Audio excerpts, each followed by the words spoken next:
Hey guys, this is Ash, and you're watching WriterGAsh. So today I wanted to do a book talk on uh, the ghosts of the shadow market, and it's just a collection of stories with gem in it and different characters.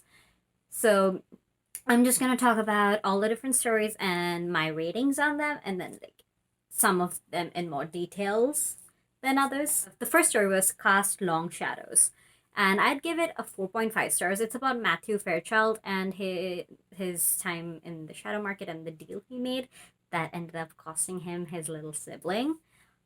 So it starts off like we learn about how Alistair Carstairs causes James Herondale to get rusticated from the Shadowhunter Academy, and how him and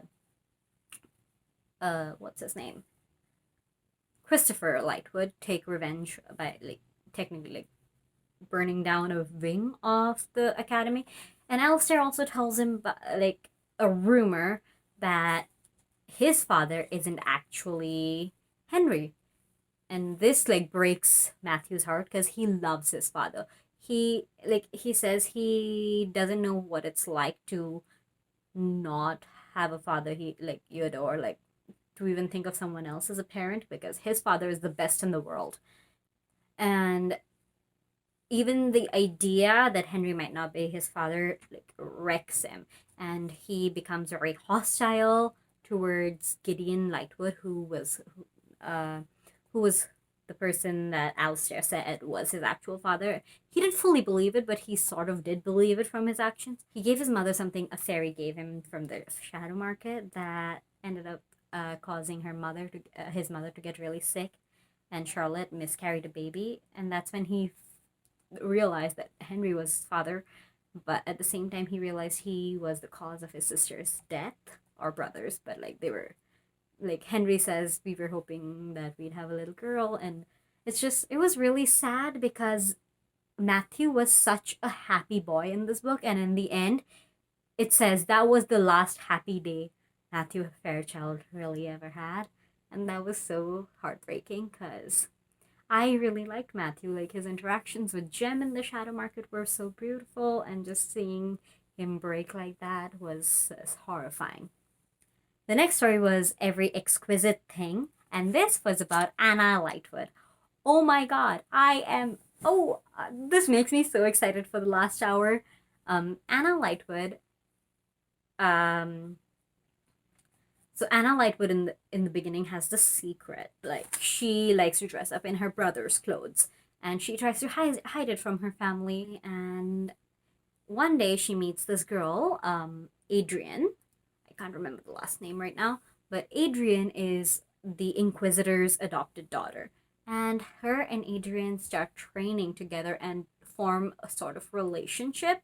They go to an event, and the next morning she sneaks away, and then she goes home and then comes back when she finds out that Adrian is going to be engaged to Charles Fairchild.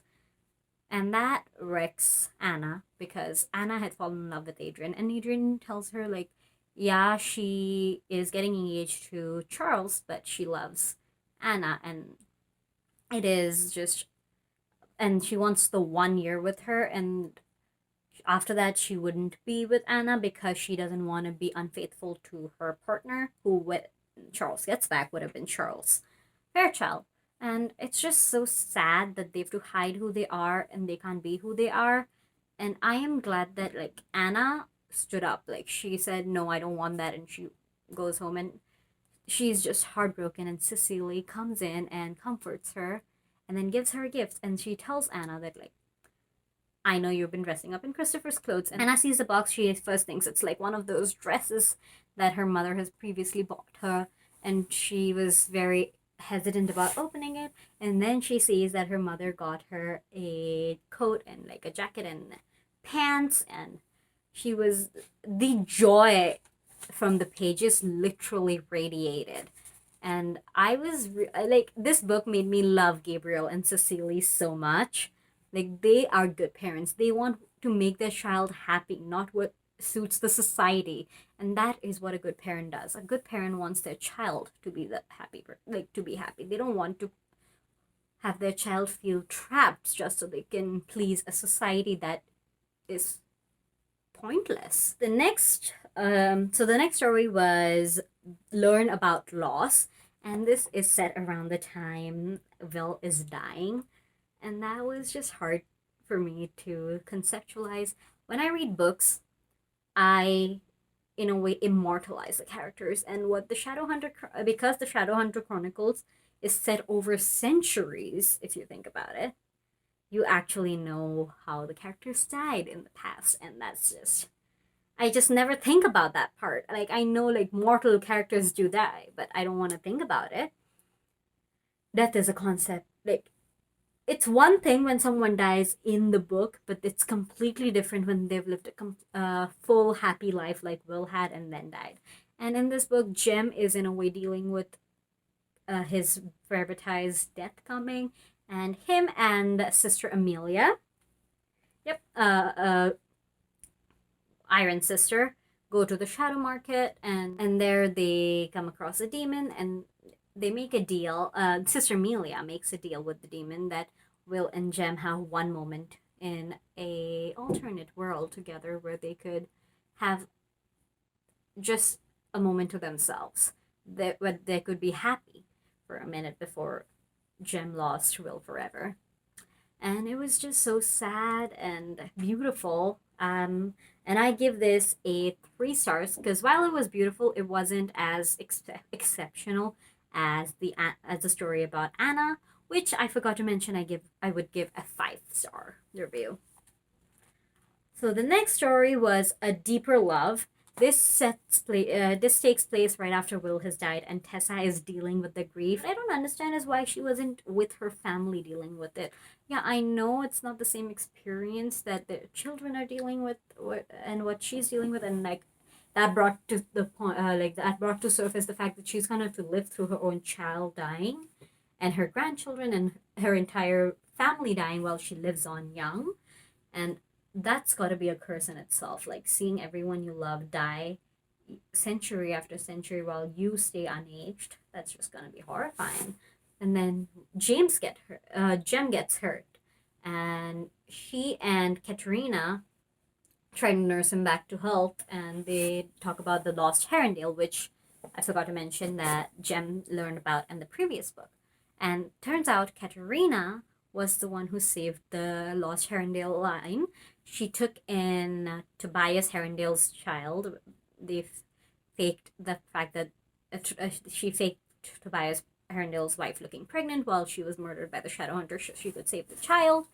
She raised the child as her own as a loss, and that led to Roland, who was, I believe, Kit's grandfather, and also the first heir from the Unseelie and Seelie court. So we learned that there was a lost first heir from the Seelie and Unseelie court that the king and queen had together, that the king was upset about because she was a girl, which pissed me off, like really pissed me off. Anyway, but she had a child with the lost Herondale, Roland Loss, and their line continued on to bring Kit, who we know and love from the Dark Artifices. Anyway, so we just learn about that, and that was also like I feel like this series of stories really acts more as a connection between different story plot lines in the main books, and just provides more information than anything else. And this chapter felt more like that. And I'd give it a 3 stars because we got some really valuable information out of it, but it wasn't like something that was mind blowing. And then there is The Wicked Ones, which was about Celine Montclair, Jace's mother. I hate her. I fucking hate her. Like Stephen Herondale, he's a decent man, and like she made a deal with Valentine so she could have him. Like her parents were horrible. Like they tortured her, from what I read in this, but she basically sold them out. Like she let Valentine frame them for something they didn't do, just so she could have Stephen. And like, how can she live with that? Like, she is basically coercing the man she loves to love her. That is not love. If you love someone, you want them to be happy. And by forcing Steven to lose Amethyst, you you're taking away his happiness, and that's not what you do when you love someone. And that was just messed up. I hate her, and this chapter gets a 2 stars. Next was Son of Dawn, which is where Jace first made his appearance in New York. And we see what's his name? We see Alec and Izzy and little Max, like the original Max. And him and Jace have this like really cute moment in this book. But so this book is basically about Raphael telling Jem about the Yinfei coming in to New York and them stopping it. And Jace has his little warrior moment, and then he meets his new family, and it's so cute. And we see the scene where Maris gives him a nickname. What was heartbreaking was that when like Maris asked him about like so when Mary's asked him about his name, he even like offered to let her change it, and that just shows how undervalued he felt that he was willing to let someone change it. And I loved how she reacted to it, like how she was like, no, she comforted him, how she took over as his mother. I loved that. Robert was still iffy. Robert's always iffy. He was a good grandparent in certain things, but like overall as a character, he's iffy.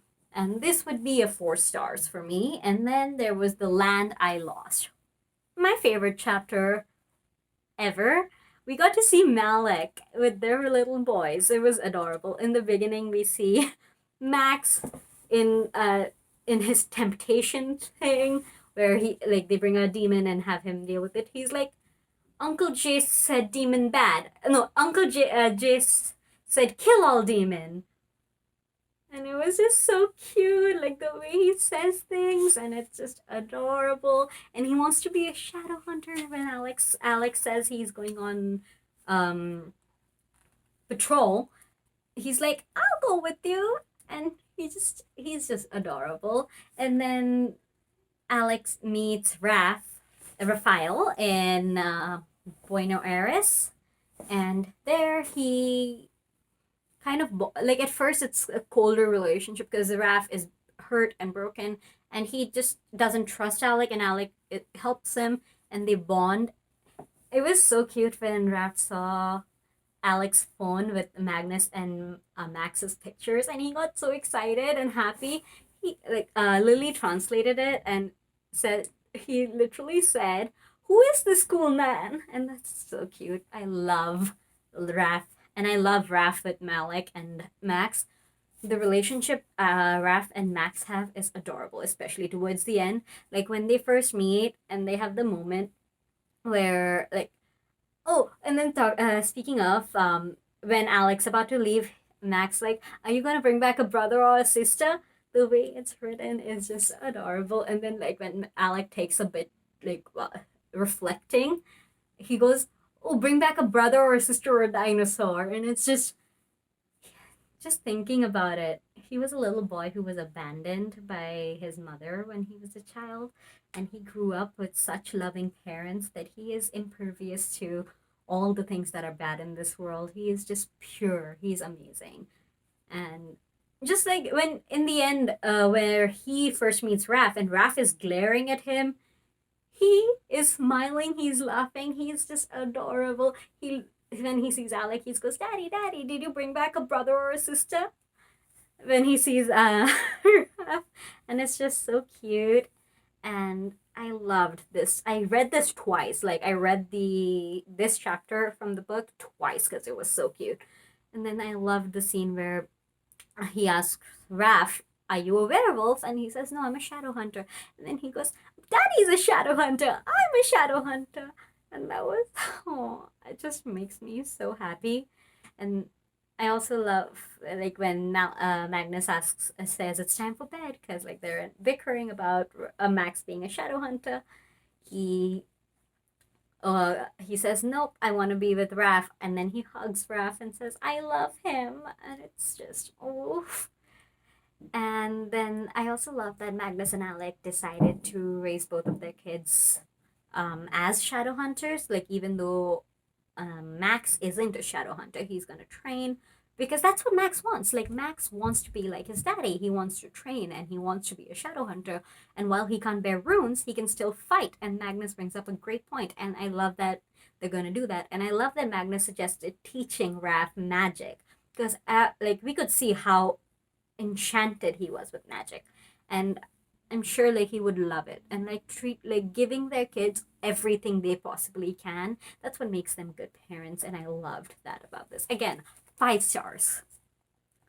So the next was Through Blood, Through Fire. It was about Rosemary, Kit's mother, and it was kind of heartbreaking. Tessa was shifting back and forth after Rosemary died, and then Tessa was stabbed because she was pretending to be Rosemary. And we see Rosemary's memories through Tessa, and it was just the sad. It was sad. Like, Rosemary really wanted to be a good parent to Kit, but she couldn't because her life was in danger, and if she was around Kit, Kiss would be too. And it was just heartbreaking seeing that. It was a beautiful story, and I would give it a 3 stars because it was, while it was beautiful, it wasn't something I was more emotionally attached to. I did love finding out that Jem and Tessa were expecting a baby at the end of this story because that I was so excited because we got Wilhelmina. I love that when Tessa had a baby with Will, they named him after Jem, and then when Tessa and Jem had a baby, they named her after Will. It was just so beautiful. So the next story is The Lost World, and it is the story of Livy and Ty, and it was beautiful but heartbreaking at the same time because Livy is gone. She's there and she's more herself than she was in the Dark Artifices. I mean, in the Queen of Air and Darkness, but she's still a ghost. And then when she gets too far away from Ty, she starts losing herself. It's gonna be interesting finding out more about this new bond that was created. And I hope the solution Magnus came up with the at the end with the necklace really helps them. I also like I was happy that in a way like the gap between Ty and Kit that was formed started to be mended a little bit with Kit giving the necklace to uh Ty, and then like Livy encouraging Ty to write back to Kit. We also got to see Wilhelmina being born, which is so like we didn't actually see her being born, but like we heard about her being born and it was so cute. And then we also find out some bad news. We find out that the cohort's been spying on Clave in Exile, so that's going to be exciting and interesting. I fucking hate the cohort. And they're planning on attacking. I don't know how they're doing it because they're stuck inside Idris. How? I mean, could be that they have spies that come to the border and tell them. Like, someone in their group could have put themselves in exile just so they could keep an eye on everything on the outside. That's a very possible thing. But they could also have other ways because those people are horrible people, and bad people always have ways of getting things done. Anyway, so that would definitely get a 4.5 stars from me because amazing things happened. And finally, we had Forever Fallen with Janice. At first, I was feeling really bad for him. I felt horrible that he had to live in a world like Cool, where he lost Clary, his parents. He also killed Maris. He killed his mother. And I felt bad for him. And then he killed the two young. One was a fairy, and one was a werewolf. He killed the two young people because they were gonna tell their because the fairy was gonna tell their king. Oof, I am not sure. And then he had that moment with Clary. I don't know, how did Clary not know? When Lily met Janice, she knew that it wasn't Jace. How did Clary not know? Like, I got the impression Clary never looked up and saw his face. I'm just hoping they figured out that it wasn't Jace, that so they can prepare themselves for Janice doing something screwed up. And also, Janice almost killed Max. He almost killed baby Max. I God. When Max was playing soccer and he took the ball and ran, he went and found Janice, and thought it was Jace. He's like, Uncle Jace, are you playing hide and seek? And he starts pulling out his knife. And then he said, I won't tell anyone. I love you, Uncle Jace. And he was so cute. But like, I was so pissed off that that bitch would even think of hurting a child. Like, no matter how fucked up your life had been, how can you think about hurting a child? A child that is your own brother's child, on top of everything. That was just, oof. But it was also really cute seeing all those interactions, like Malec and their two kids together, and then all of them in Malec's apartment. It was just so cute and beautiful, and well, and it just makes me want a book with just cute moments, like just cute moments with all the characters' lives. Maybe like a tale of the New York Institute, where we follow different people and their daily lives. Like, we haven't checked in on the New York Institute in a really long time. We could use a book about that, maybe. That would be a fun book to read. I would definitely buy that book. Anyway, so that's it for this video. I'm gonna go read The Last Hour now. I hope you guys have a good day. I'll see you guys later.